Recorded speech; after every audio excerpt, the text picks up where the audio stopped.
corporate profit repatriation. Here's my audience. Okay, corporate profit repatriation. Currently, profits overseas or U.S. multinationals earned overseas are not taxed, and it's somewhere in the neighborhood of $2.5 trillion. So, what does that look like? If you stacked up $100 bills, you could put 10 pallets together and have $1 billion. $1 trillion, a few more pallets than that.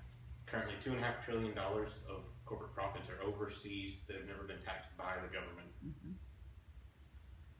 When they do bring them back, they're taxed at 35%, which is the third highest tax rate in the developed world, which is why no one wants to bring anything back. But if they keep them overseas, no taxes are owed, and there's no penalty or timeline for when they have to bring them back. They can keep them overseas indefinitely as long as they want.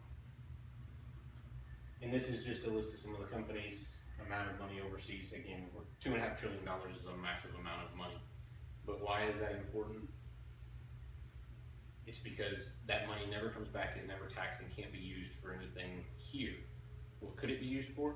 Corporations could bring that money back. They could increase the dividends, which would help everybody. If you have 401k, savings, investments, the baby boomer generation, you could all see an immediate increase in stock prices between dividends, share buybacks, and then companies would have a massive amount of disposable income to create more jobs, invest in themselves, and build out their business. The other benefit of bringing everything back is the government. If you bring money back and change the tax rate, you could,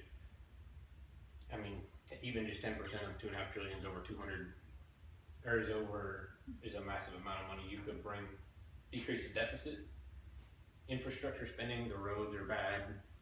You could change up the highway system, do that, create massive amounts of jobs. Social programs. You could be spending money on welfare, Medicaid, CHIPS, anything to help less fortunate, and you could use it to create jobs by doing infrastructure spending or anything like that. You could create tens of thousands or even millions of jobs. Now that you kind of understand the purpose of that, why is it important? If you've ever wanted to retire, the ability to invest in the stock market and have savings is extremely important. Bringing that money back and changing the way it's taxed will allow you to retire one day instead of having to work forever. Again, infrastructure spending, another important one. If we bring that money back, we create jobs, we repair the roads, we make the country better. 35% is unrealistic. The government needs to change it, eliminate the loophole where you can keep money overseas, and change the tax rate, 15%, something like that, so we're competitive with the rest of the world, and you could have tons of money come back to help improve the lives of every American and the country itself.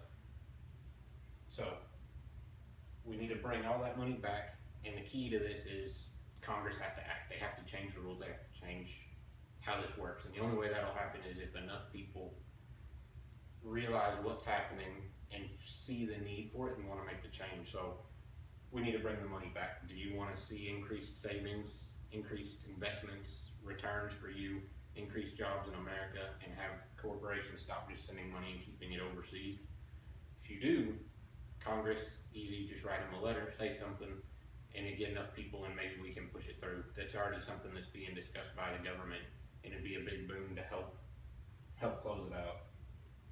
So, like I said, $2.5 trillion, and it grows every year by 20+ billion at least, especially with companies like Apple selling 100 million plus iPhones a quarter.